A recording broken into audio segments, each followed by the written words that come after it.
देखिए कुछ कुछ कमोडिटी, देखिए ट्रेड जो है अभी इंडिया पाकिस्तान ट्रेड जो है it has been shut by Pakistan officially. अगर हम ऑफिशियली बात करें, India Pakistan international bilateral trade और पाकिस्तान ने बंद किया है 5 अगस्त 2019 के बाद। सो दे इशूड द ऑर्डर, इंडिया ने बंद नहीं किया है।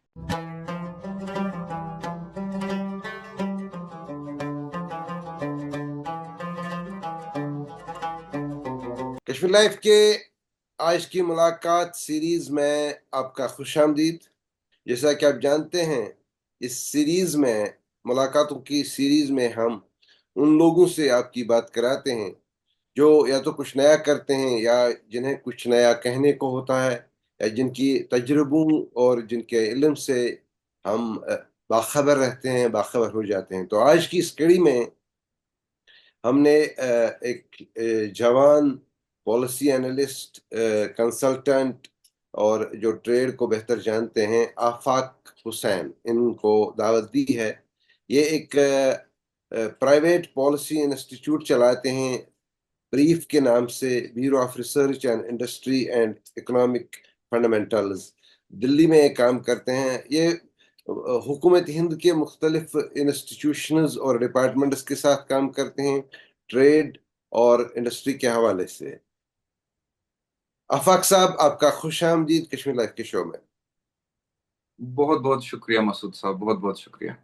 तो शुरुआत इस बात से करेंगे कि आपने जब दिल्ली यूनिवर्सिटी से एमबीए किया, तो उसके बाद आपको कैसे ये ख्याल आ गया कि आपको एक ऐसे शोबे में जाना चाहिए जो शोबा बहुत पॉपुलर नहीं है, और जिस शोबे में आपको हर दिन इस तलाश में रहना है कि क्या करना चाहिए और कहाँ से खुद को आप अपने टैलेंट को का इस्तेमाल करेंगे। मसूद साहब, तो सबसे पहले बहुत बहुत शुक्रिया मुझे इस यहाँ दावत देने के लिए और इस प्लेटफॉर्म में मुझसे गुफ्तगू करने के लिए। अ, आपने खुद ही बोला कि इस शोबे में आने के लिए कि जहाँ हर दिन कुछ नई नई चीज ढूंढना पड़ता है, वही एक एक्साइटमेंट थी इस फील्ड में आने के लिए। मैंने जब अपनी एजुकेशन खत्म की 2004 में, तो मैं जॉब लगी, कैंपस प्लेसमेंट हुई रिसर्च इंस्टीट्यूशन में।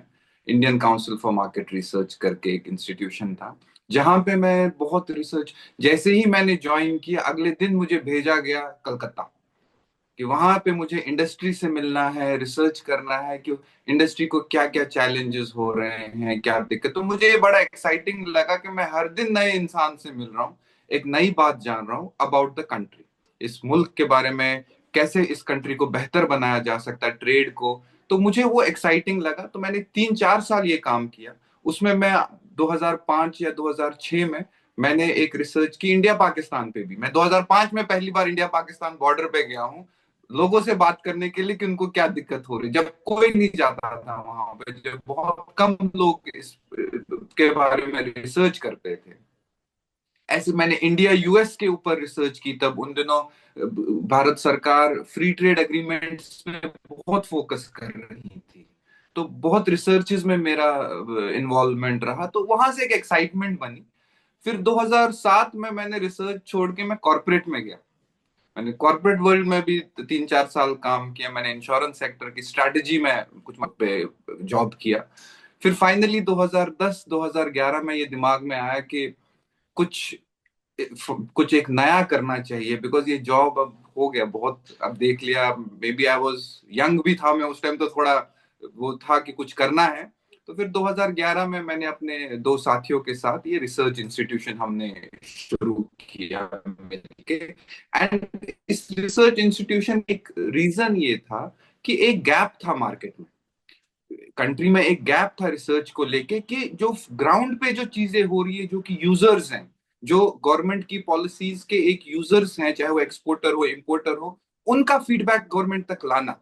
मैंने सोचा कि वो रोल में I wanted to act as a bridge between the users and the policy makers in Delhi. हमारा वही एक यूएसपी है हमारे इंस्टीट्यूशन का, हम जो भी पॉलिसी रिसर्च करते हैं वो यूजर्स के फीडबैक के बेसिस होता है। उससे तो फिर शुरू हुआ, 2011 में ये सफर शुरू हुआ, फिर आज 13 साल हो गए। अच्छा, ये आफाक साहब, हम आगे बढ़ने से पहले मुख्तसरन में एक छोटा सा सवाल पूछना चाहूंगा, तो उसके हम्म। बाद हम आगे बढ़ेंगे कुछ बड़े सवालों के हवाले से।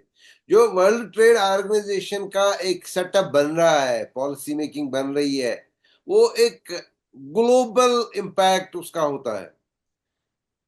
हालांकि वर्ल्ड ट्रेड ऑर्गेनाइजेशन जिन कमोडिटीज या जिन सर्विसेज या जिन उसूलों के हवाले से बात करती है, वो अभी उस लिस्ट में बहुत कम चीजें हैं। लेकिन क्या वर्ल्ड ट्रेड ऑर्गेनाइजेशन के ग्लोबल हो जाने से, मतलब उनके प्रैक्टिसेस, सिस्टम्स ग्लोबल हो जाने से, जो दो मुल्कों के बीच में तिजारत की वो डिप्लोमेसी होती है, वो मुतासिर रहेगी या नहीं रहेगी? देखिए, इसमें एक होता है हर कंट्री जो है WTO वर्ल्ड ट्रेड ऑर्गेनाइजेशन का एक कुछ रूल्स होते हैं। हर कंट्री यस। जो उसकी मेंबर होगी उनको उसका कंप्लायंट रहना पड़ता है। तो उसका एक ये भी होता है, उसको हम कहते हैं नेशनल ट्रीटमेंट, एक कंप्लायंस। सो नेशनल ट्रीटमेंट का मतलब ये होता है कि आप एक कंट्री के साथ डिस्क्रिमिनेशन नहीं कर सकते, या एक कंट्री को आप ज्यादा कुछ वो नहीं कर सकते हैं, बेहतर ट्रीटमेंट नहीं दे सकते, और एक को you have to give universal treatment to all your trading partners. होता क्या, एक हमारा एक कॉन्सेप्ट होता है नॉन टैरिफ बैरियर्स करके, जो कंट्रीज कुछ स्पेसिफिक कंट्री के ऊपर, जैसे चाइना के ऊपर हम एंटी डंपिंग ड्यूटीज लगाते हैं टू रिस्ट्रिक्ट सर्टन ट्रेड। तो उस पे फिर वो वर्ल्ड ट्रेड ऑर्गेनाइजेशन में जाते हैं, कंप्लेंट करते हैं कि इस कंट्री ने जी हमारे ऊपर ये एक्स्ट्रा कंडीशन लगाई है जिससे ट्रेड। बट ये प्रोसेस होता है, लेकिन बायलेटरल एक हमारा अलग होता है। हमारे फ्री ट्रेड एग्रीमेंट्स होते हैं बायलेटरल, जिनके कुछ क्लॉजेस होते हैं which are in compliance with WTO's conditions. So ये सब पैरेलली चलता है। You have to follow World Trade Organization के कंप्लायंसेस, अदरवाइज उसमें क्या होता है, वो कंट्री जो कंट्री होती है वो आपको वर्ल्ड ट्रेड ऑर्गेनाइजेशन WTO में आपको केस करती है, फिर वहां पे वो केस चलता है। अच्छा। तो नाजरीन, हम एक वक्फा लेते हैं और वक्फे के बाद फिर आपसे हम कलाम हो जाते हैं, बात को आगे बढ़ाते हैं।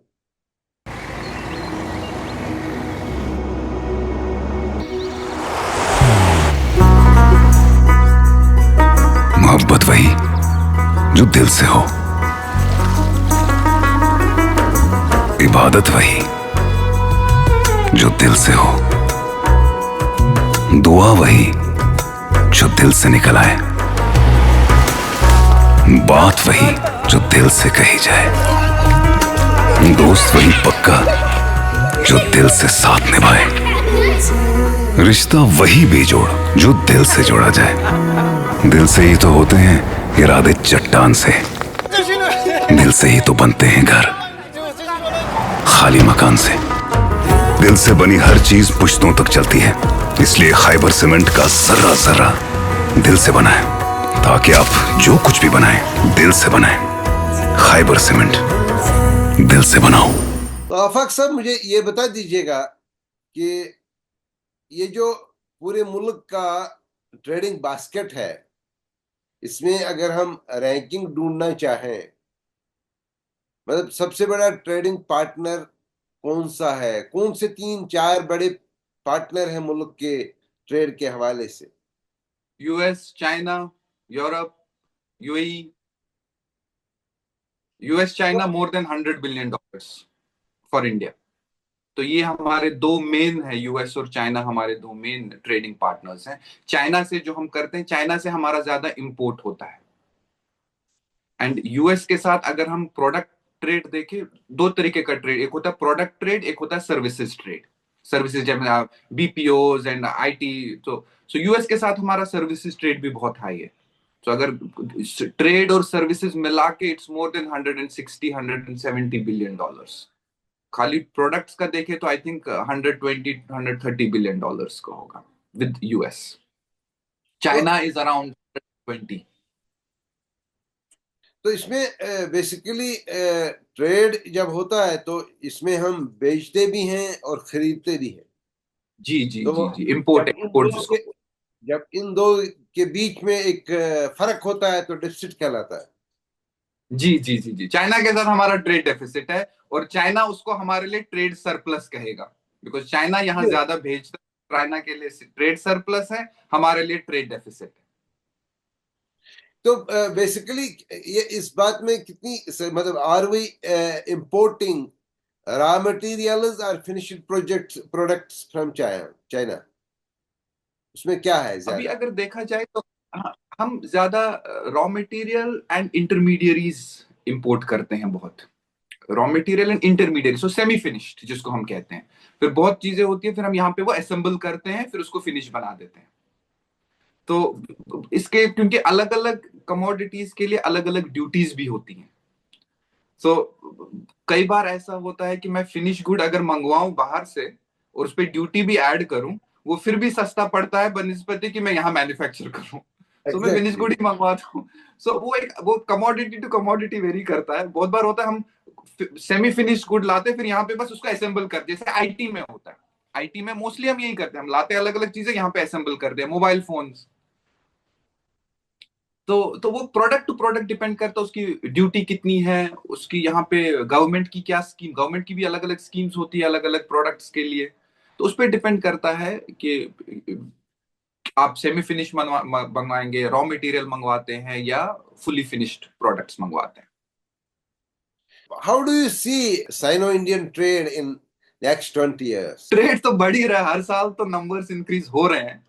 एंड गवर्नमेंट ऑफ इंडिया बहुत कोशिश कर रही है। It's not because of a particular country, generally भी गवर्नमेंट का हमेशा ये फोकस होता है कि हमारे यहाँ से एक्सपोर्ट्स ज्यादा हो और इम्पोर्ट्स कम हो, because of foreign Okay. Exchange आता है। जितना आप एक्सपोर्ट करेंगे फॉरेन एक्सचेंज आएगा, आपकी डोमेस्टिक इंडस्ट्री बढ़ेगी। सो एवरी गवर्नमेंट वांट्स कि हमारे एक्सपोर्ट्स बढ़ने चाहिए। And similarly for China also, हमारा फोकस यही है कि हम जितनी डिपेंडेंस हो चाइना के ऊपर वो कम हो। बट अनफॉर्चुनेटली उतना ज्यादा अभी डिफरेंस उसमें नजर आया नहीं है। एंड बढ़ ही रहा है, अलग अलग कमोडिटीज के बारे में ट्रेड बढ़ ही रहा है। So it will increase. देखिए, अब चाइना के एक इंडस्ट्री इकोसिस्टम है। उन्होंने इतने इतने डेकेड्स का एक वो उन्होंने इंडस्ट्रियल अपना वो सिस्टम बनाया हुआ है, जिसके उनको इकोनॉमी ऑफ स्केल मिल रही है। तो उसका तो फायदा उनको, कॉस्ट बेनिफिट अल्टीमेटली जो यहाँ का ट्रेडर है या मैन्युफैक्चरर है उसके लिए तो कॉस्ट मैटर करती है ना। पॉलिटिक्स उसके लिए मैटर नहीं करती है। For him what matters is cost. अगर उसको सस्ता चाइना से मिलेगा वो चाइना से ही मंगवाएगा। एंड कुछ साल अभी ये चलेगा, अभी ये कुछ साल ऐसे ही चले जब तक हमारा डोमेस्टिक मैन्युफैक्चरिंग इकोसिस्टम बेहतर नहीं बनेगा। बहुत सारी इंप्रूवमेंट्स लाने की जरूरत है इंडिया में भी, ताकि हम एक सेल्फ रिलायंट बने। लेकिन एक बात मैं पूछना चाहूंगा, हर मुल्क की हमेशा एक कोशिश रहती है कि अगर हम किसी एक बड़े ट्रेडिंग पार्टनर पर इतने डिपेंडेंट होते जा रहे हैं फॉर वन और the other reason, we essentially need to explore the alternatives, क्योंकि दुनिया महज एक मुल्क पर निर्भर नहीं करती। मतलब और मुल्क जो है ये कोई छोटा मुल्क नहीं है, इट इज ए सब कॉन्टिनेंट। और मतलब यहाँ की फार्मास्यूटिकल इंडस्ट्री तो सारी कंसंट्रेटेड बैंड लार्ज इंडिया में ही है। तो जी जी जी। लेकिन has there been some there was some effort of actually exploring the possibility of tapping Middle East better? So what has been the progress so far? उसमें क्या हुआ, कौन सी तब्दीलियां आई पिछले दिनों देखिए में? देखिए, मिडिल ईस्ट जो है, मिडिल ईस्ट इज छोटी छोटी कंट्रीज है सारी। तो वहां पे हम ज्यादा, वहां से हम इंपोर्ट नहीं कर पाते हैं, वहां पे हम ज्यादा एक्सपोर्ट कर पाएंगे। It's a group of small small countries है यू, एंड उनकी अपनी कोई प्रोडक्शन नहीं है वहां पे। उनका सिर्फ अपना ऑयल है। इन इवन मिडिल ईस्ट भी अब कोशिश कर रहा है कि वो बाकी इंडस्ट्रीज में डाइवर्सिफाई करे और अपनी डिपेंडेंसी ऑन ऑयल एक्सपोर्ट्स कम करे, वो बाकी चीजों को भी एक्सप्लोर करे। सो मिडिल ईस्ट के साथ हमारा जो मेन है वो ऑयल ट्रेडिंग ही रहा है। एंड यहाँ से एक्सपोर्ट्स जा रहे हैं उनके यहाँ, हम काफी एक्सपोर्ट्स, वो हमारे ऊपर काफी एक्सपोर्ट्स पे डिपेंडेंट है, तो हम उनको भेज रहे हैं। बाकी आपने डाइवर्सिफिकेशन की बात की, मैं एक एग्जांपल देता हूँ। यूएस है, यूएस इतना बड़ा मुल्क है, यूएस की भी डिपेंडेंसी ऑन चाइना बहुत ज्यादा है। तो यूएस ने एक अब नया एक यूज किया है, चाइना प्लस वन। सो जो उनकी चाइना में मैन्युफैक्चरिंग हो रही है उनकी कंपनीज की, let that be, but they are trying to explore new countries including India, कि हम उन कंट्रीज में अब अपनी मैन्युफैक्चरिंग सेटअप करना चाहते हैं। यूएस कंपनीज अब उन कंट्रीज को एक्सप्लोर करना चाहते हैं, बिकॉज आज तक वो मोस्टली चाइना में थे। चाहे वो उनके मोबाइल फोन्स हैं, जो भी उनकी इंडस्ट्रीज है, चाइना में बहुत उनका होता था। अब वो China plus one strategy use कर रहे हैं, जिसमें अब I think India can play a role in that. India can be that plus one for US companies. अगर हम वैसा एक पॉलिसी एनवायरनमेंट बनाए, वैसा एक डोमेस्टिक लॉजिस्टिक्स एनवायरनमेंट बनाए, तो India can be that country for US where they can use China plus one for India. We live in 21st century, Industrial Revolution 4. तो उसमें इस दौर की अपनी नई इकोनॉमीज हैं, अपार्ट फ्रॉम जिसको हम कश्मीरी में हाकबत कहते हैं, इसके अलावा भी बहुत सारी मुसीबतें दुनिया में हैं। तो we are in a G G cell phone driven world. तो अभी एप्पल बड़ा ब्रांड है, आ रहा हम्म है, उसकी मैन्युफैक्चरिंग आई थिंक हम्म। मुल्क में होने जा रही है। जी तो जी, हो रही है हो रही है हो हो रही रही है है। यहाँ पे। So what is the hmm status of, मतलब जो हमारा सबसे बड़ा प्रोग्राम रहा था कि हम semiconductors, because semiconductor is the big business, तो उसमें हम या कोशिश थी नेशनली कुछ काम करने की। What is the status of that? देखिए, उसमें गवर्नमेंट ने बहुत बड़े बड़े प्रोग्राम ऑर्गेनाइज किए हैं, पॉलिसीज किए, बट कुछ अभी उतना निकल के नहीं आया है। यूएस बहुत इंटरेस्टेड था उसमें, यूएस गवर्नमेंट बहुत इंटरेस्टेड, इवन जापानीज भी इंटरेस्टेड थे उसमें, बट अनफॉर्चुनेटली वो वो वो जो प्लान्स थे अभी तक वो टेक ऑफ नहीं हो पाए हैं। डोमेस्टिक चैलेंजेस हैं हमारे, मैंने पहले भी बताया, इंडस्ट्रियल चैलेंजेस हैं हमारे यहाँ पे, कॉस्ट का एक कंपोनेंट आ जाता है। सो वो जब तक नहीं हम मैच कर पाएंगे with other countries, with our competitors, तब तक वो हम उतना टेक ऑफ नहीं कर पाएंगे। But US is very much interested India में कि सेमीकंडक्टर्स का मैन्युफैक्चरिंग हो, वो सब हो, बट अभी तक इतना कुछ सिग्निफिकेंटली हुआ नहीं है। कुछ साल पहले यही ऐसे ही हमने मोबाइल फोन्स पे बात की थी, but over a period of time शुरू हुआ एप्पल की मैन्युफैक्चरिंग, चाहे वो असेंबलिंग हो या जो शुरू हुआ। I am sure with time semiconductors का भी यहाँ पे शुरू होगा। गवर्नमेंट ने अलग अलग स्कीम्स रखी हैं उसके लिए, तो कुछ टाइम लगेगा, थोड़ा सा हमारा टेक ऑफ स्लो हो जाता है इंडिया में, बट देन एक बार शुरू हो जाता है, then we pick up the pace. We will get back to this international trade. तो अभी दो चीजें काफी टाइम से खबरों में रही। एक ये कि जो मिडल ईस्ट के हवाले से थोड़ा यूरोप की तरफ जाएंगे, क्योंकि समंदरी रास्ते हैं और बड़े नजदीक रास्ते हैं। दूसरा ये था कि हम ईरान में जो हमने इन्वेस्टमेंट की थी, वो पोर्ट में, चौबार पोर्ट, तो जी वो जी उस पे बात हो रही थी। और अब रिसेंटली अभी जब से फॉरेन सेक्रेटरी ने रिसेंटली दुबई में बात की काबुल वालों के साथ, तो कुछ डेवलपमेंट्स हो रही है इस हवाले से क्या? देखिए, इंटरनेशनल ट्रेड कॉरिडोर के ऊपर जो सबसे बड़ी डेवलपमेंट पिछले 2 साल में हुई है, वो हुई है आईमेक के ऊपर, India middle east Europe corridor. इस कॉरिडोर का बनने का रीजन क्या था, वो उसका कॉन्सेप्चुलाइजेशन का रीजन था। आपने देखा होगा पिछले 2-3 साल में बहुत इंटरनेशनल शिपिंग में बड़े चैलेंजेस आए। रेड सी क्राइसिस हुई, स्विस कनाल में क्राइसिस हुई, तो ग्लोबल इकोनॉमीज जो कि सबसे बड़ी इकोनॉमीज ग्लोबली यही है, यूएस, इंडिया, मिडिल ईस्ट, तो इन्होंने एक कॉरिडोर बनाने की, which is a cost competitive corridor, तो उसके बारे में बात हुई। तो दैट वाज द, वो एक कॉन्सेप्चुलाइज उन्होंने किया। इसमें क्या होगा, ये इंडिया से यूएई या मिडिल ईस्ट बाय सी जाएगा, फिर वहां से बाय रेल जाएगा, फिर इसराइल जाएगा by Haifa port by sea, then from there again by sea to Europe.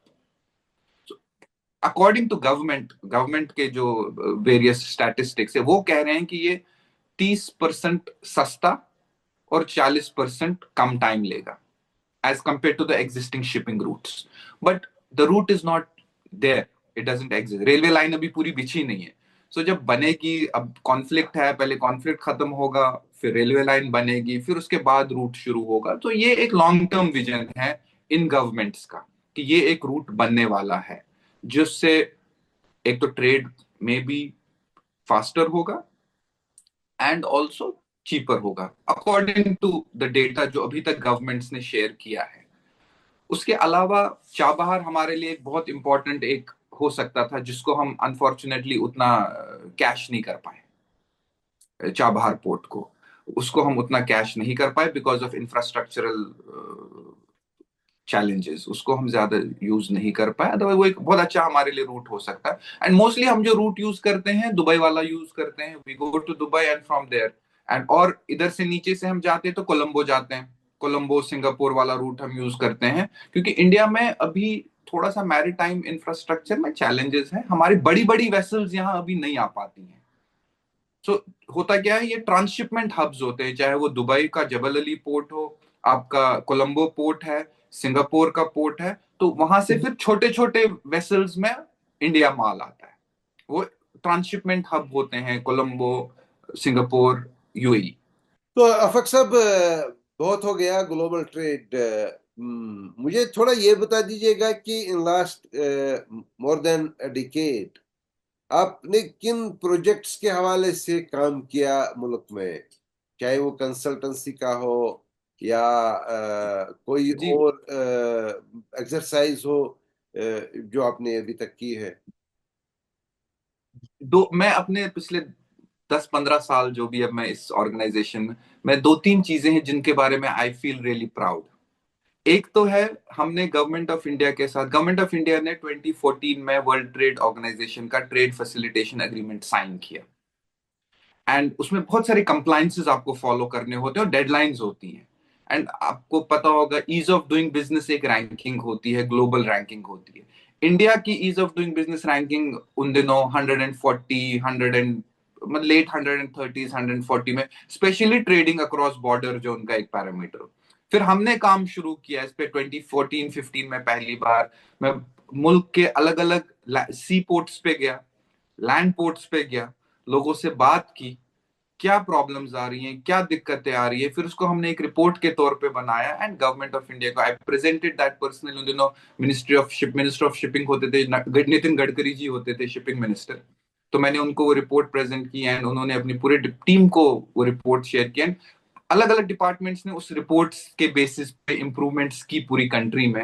And through out फिर एक गवर्नमेंट ऑफ इंडिया ने एक डिपार्टमेंट क्रिएट किया, department of logistics, ministry of commerce के अंदर 2016-17 में। तो जब से वो बना, मैं उस टाइम से उस डिपार्टमेंट के साथ मुलवस रहा, अलग अलग काम के तरीके से। हम हर पोर्ट पे देखते थे कितना टाइम लग रहा है कंटेनर को जाने और आने में, तो पूरा हम डेटा को मेजर करते थे, एनालाइज करते थे। इस महीने जी 80 घंटे लग गए, अगले महीने 90 घंटे लग गए, कभी 70। सो वो हम पूरा ट्रैक करते थे और उसमें हम फिर आइडेंटिफाई करते थे कहाँ चूक कहाँ हो रही है, कहाँ अभी improvement. So eventually, to cut the story short, eventually by 2020-21 हमारी रैंकिंग 68 हो गई थी, जिसमें मैं अपने आप को भी बोलता हूँ कि हमने भी एज एन ऑर्गेनाइजेशन उसमें रोल प्ले किया है to improve the ranking of this country from 142, 46 to 68 over a period of 5 to 7 years। अलग अलग डिपार्टमेंट्स, अलग अलग और भी ऑर्गेनाइजेशंस का उसमें रोल था, बट हमने भी एक छोटा सा रोल उसमें अता किया। मैं अलग अलग कमिटीज में था, नीति आयोग की कमिटी होती थी तो उसमें हम इनपुट्स देते थे, मिनिस्ट्री ऑफ शिपिंग की कमिटी थी, मैं उसमें भी पार्ट होता था। तो अलग अलग हम अपना अपना फीडबैक देते थे, तो country improved it's trade ecosystem and eventually global ranking भी हमारी इम्प्रूव हुई।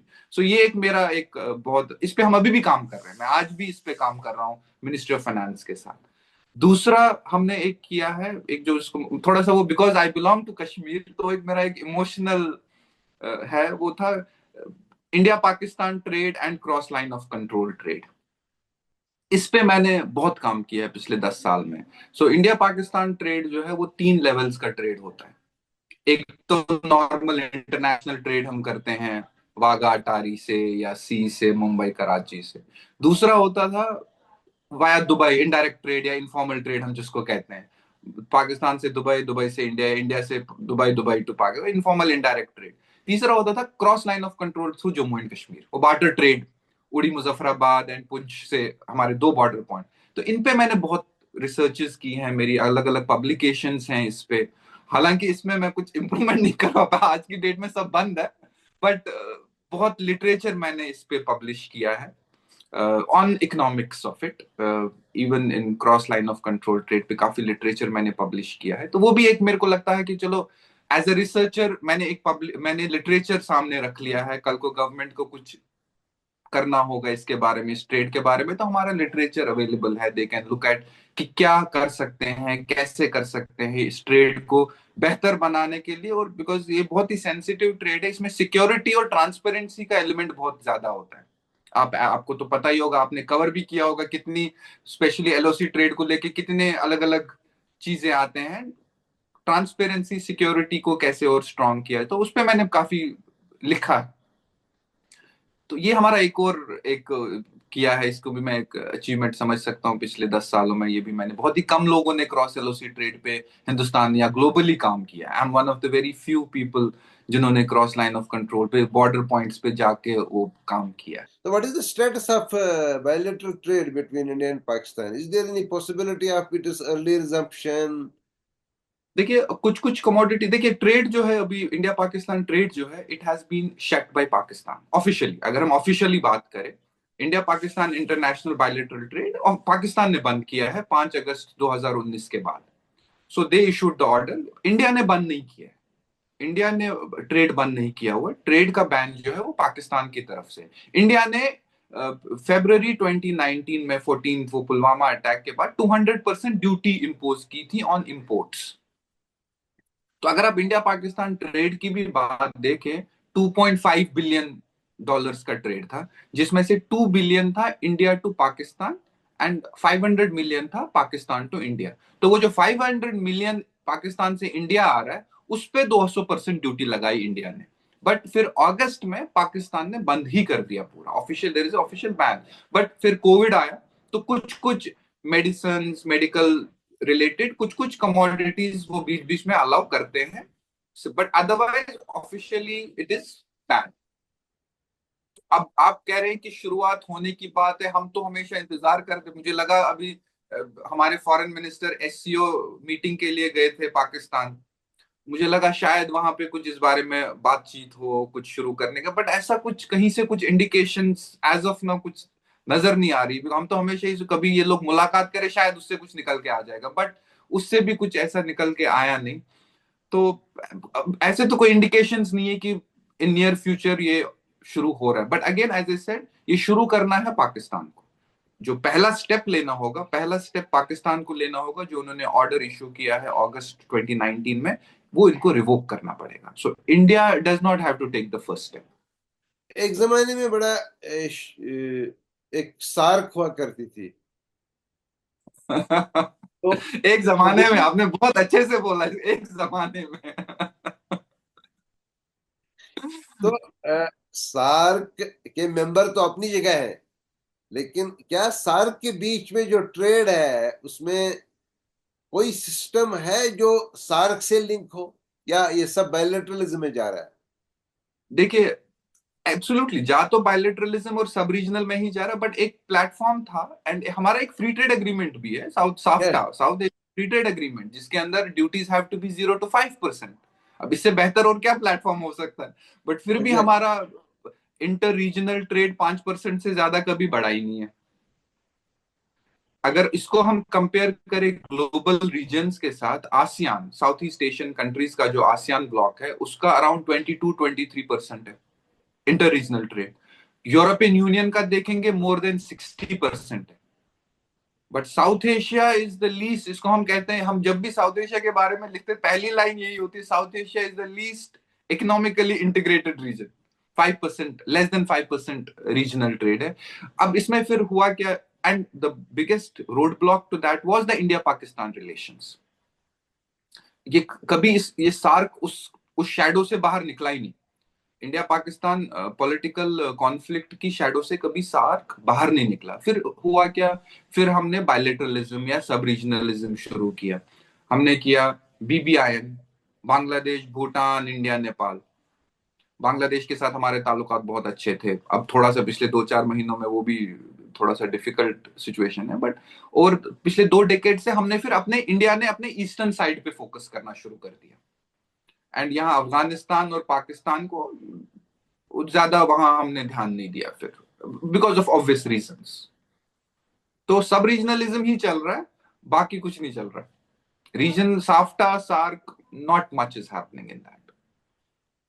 तो इनफैक्ट हम कोशिश कर रहे थे, क्योंकि रेल आ रहा है, रेल जम्मू कश्मीर में एक बड़ा पॉजिटिव इंटरवेंशन है, बहुत चेंज करेगा है, क्योंकि चीप ट्रांसपोर्ट है। तो हमने इससे पहले कोशिश की थी एक ड्राई पोर्ट बनाने की, जिसमें हमने दुबई वालों की भी मदद ली थी। जी जी जी तो मुख्तसरन अगर आप बता पाएंगे कि what is the status of that and how rail is going to change things in coming days. देखिए, रेल एक बहुत ही अहम कनेक्टिविटी एलिमेंट है कश्मीर जैसी जगह के लिए, जहां हमें पता है कि साल में 3 महीने रोड कनेक्टिविटी बहुत डिफिकल्ट रहती है सप्लाई ऑफ गुड्स के लिए, एंड ओवरऑल भी ट्रांसपोर्टेशन एक्सपेंसिव रहता है जब आप हिली टेरेन में माल ले जाते, उस वजह से हमारी इंडस्ट्रीज कभी कॉम्पिटिटिव बन ही नहीं पाई वहां पे। सो जो भी पैदावार वहां हुई वो हमने वही लोकल के लिए ही हम वो बनाते हैं, लोकल के लिए ही वो कंजम्पशन हो जाता है। हम कभी वो कश्मीर से बाहर भेज ही नहीं पाए क्योंकि ट्रांसपोर्टेशन बहुत एक्सपेंसिव था। अब चूंकि रेल आएगा, रेल में हमारी कार्गो रेल्स भी चलेंगी, पैसेंजर रेल के साथ साथ कार्गो रेल चलेगी। उससे माल जब आएगा सस्ता आएगा। सो कॉस्ट जो हम माल रॉ मटेरियल भी अगर मुझे कश्मीर को ही लाना है वो सस्ता ला पाऊंगा मैं, फिर मैं वो इंडस्ट्री में यूज होगा। फिर जब फिनिश गुड मैं बाहर भेजूंगा कश्मीर के बाहर, वो भी सस्ता पड़ जाएगा मुझे फिर। तो वो कॉस्ट एलिमेंट को कॉस्ट बेनिफिट मिलेगा हमारी इंडस्ट्रीज को कश्मीर में। अदर देन दैट जो लोकल हमें सर्दियों में, हमने आमतौर में जब कश्मीर में होता था छोटे थे तो चीजें शॉर्टेज हो जाती हैं, जब चीजें शॉर्टेज हो जाती थी तो महंगी भी हो जाती हैं। वो भी एक प्रॉब्लम हमारी लोकल इकोनॉमी के लिए सॉल्व हो जाएगी अगर हमारी गुड्स ट्रेन चलेगी, बिकॉज गवर्नमेंट ने बोला है it will be a through out the year train. तो उससे हमें लोकल इंडस्ट्रीज को मैन्युफैक्चरिंग में भी फायदा होगा, एंड कश्मीर का जो मैन्यु प्रोडक्शन है उसको कश्मीर से बाहर भेजने में भी फायदा होगा, क्योंकि हम अब थोड़ा कॉम्पिटिटिव बन पाएंगे। क्योंकि अगर मैं आज की डेट में मैं जो वहां प्रोड्यूस करता हूँ, अगर मैं कुछ चीज बनाता भी हूँ, कोई पंजाब में इंडस्ट्री है, लुधियाना में इंडस्ट्री है, वो मेरे से सस्ता बनाएंगे क्योंकि मेरी ट्रांसपोर्टेशन कॉस्ट हाई है। जब मेरी ट्रांसपोर्टेशन कॉस्ट लो हो जाएगी थ्रू रेलवेज, मैं कॉम्पिटिटिव बनूंगा बाकी स्टेट्स के साथ, बिकॉज मुझे बाकी स्टेट्स के साथ compete करना है अगर मुझे रेस्ट ऑफ इंडिया में अपना माल भेजना है। अफाक साहब, हम बात करते करते कहाँ से कहाँ पहुंच गए। प्रोग्राम हम कंक्लूड कर ही लेंगे, लेकिन कंक्लूड करने से पहले मुझे दो दो तीन बहुत छोटी बातें आपसे पूछनी है। एक जी। जिसका बहुत ही मुख्तसर जवाब है, होना चाहिए। अगर मौका आपको मिलेगा, आप ट्रेड बेहतर जानते हैं, आप ट्रेड की डिप्लोमेसी भी जानते हैं, लेकिन अगर आपको मिलेगा मौका कि आप एक ताजिर बन जाए या एक डिप्लोमेट बन जाए, आप क्या बनना चाहें? मैं जो हूं मैं वही बनना चाहूंगा अभी। क्योंकि डिप्लोमेसी तो मेरे बस की है नहीं, बट हाँ, मतलब जो मैं कर रहा हूँ वही, उसमें बड़ा मजा आ रहा है। मैं उसको बदलना नहीं चाहूंगा अभी, क्योंकि अभी लगता है ऐसा कि मैं कल जो डिप्लोमेसी भी करते हैं उनको भी हम जब लिटरेचर कोई रखते हैं, वो उनको हम ही फीड करते हैं इंफॉर्मेशन। वो भी हमसे ही बात करते हैं, कभी कभी हमसे भी इनपुट्स लेते हैं, तभी वो फिर आगे जब वो डिस्कस करते हैं ग्लोबल फोरम्स पे। मुझे अगेन जिस चीज का लिए मुझे बहुत अच्छा लगता है, मुझे याद है गवर्नमेंट ऑफ इंडिया का एक डेलीगेशन जा रहा था वॉशिंगटन, वर्ल्ड बैंक में उनका कोई प्रेजेंटेशन, मैंने उन्हीं दिनों एक रिपोर्ट बनाई थी, तो मुझे फोन आया मिनिस्ट्री से कि मुझे अपना रिपोर्ट दो फटाफट से, वी आर गोइंग देयर। मैं वो लेके जाना चाहते हैं हम साथ, वी वांट टू प्रेजेंट कि ये इंडिया का ये स्टेटस है, कैसे हम बेहतर हो रहे हैं। तो ये चीजें, it makes you feel good कि मैं जो काम कर रहा हूँ कंट्री में यूज हो रहा है, डिप्लोमेसी में यूज हो रहा है। तो अच्छा है ये तो, बेहतर है अभी। ये किसी भी मुल्क में दो एजेंसीज होती हैं हर जी। कंटैक्ट। मकसद एक ही होता है, लेकिन प्रोजेक्शन डिफरेंट होती है। एक होता है सिपाही, दूसरा होता है सफारतकार। मेरी अब उर्दू थोड़ी सी कमजोर है, आपको मुझे इनका मतलब बताना पड़ेगा। मैं कह रहा हूँ, for every country there are two agencies for connection overseas, बाहर। हाँ। One hmm. Is one is a soldier, another okay. Is a diplomat. हाँ, ये सोल्जर एंड डिप्लोमेट। तो अफाक साहब, सबसे आखिर में लास्ट एक छोटा सा सवाल जी। कि आप बहुत बहुत बिजी रहते हैं, बड़ा टायरिंग सिचुएशन होता है ऐसे काम में जिसमें आपको पुरानी कहानियां, स्टैटिस्टिक, सब कुछ एक पर्सपेक्टिव जनरेट करने के लिए बहुत काम होता है। जी जी तो कभी कभी छुट्टियों की जरूरत पड़ती है। जी। तो अगर आपको 1 महीने की छुट्टी दी जाए तो आप कहाँ जाना पसंद करेंगे? कश्मीर। हमारा, मैं साल में जब भी जाते हैं, हमारा जब भी छुट्टियां होती है कुछ होती है, हम कश्मीर ही जाते हैं। एंड ये हमारा बचपन से ही था। जब मैं छोटा था, मैंने दिल्ली में एजुकेशन की है। मेरे फादर सेंट्रल गवर्नमेंट में थे, तो बहुत, हम दिल्ली में भी पोस्टेड थे बहुत साल। तो हम जब यहाँ पे जब स्कूल की छुट्टियां होती थी गर्मियों की, तो हम तब भी कश्मीर ही जाते थे। तो आज भी वही सिलसिला चल रहा है। तो जब गर्मियों की छुट्टियां, हम आज भी कश्मीर ही जाते हैं। जब मौका मिलता है वहीं जाते हैं। तौफक साहब, आपने हमारे लिए, हमारे नाजरीन के लिए इतना वक्त निकाला। हम आपके निहायत ही मशहूर हैं, और हम उम्मीद करेंगे कि आने वाले दिनों में कोई और वजह, हम कोई बहाना ढूंढ लेंगे फिर बात करने की। और तब बहुत तक के बहुत लिए शुक्रिया, आपका बहुत बहुत बहुत बहुत शुक्रिया।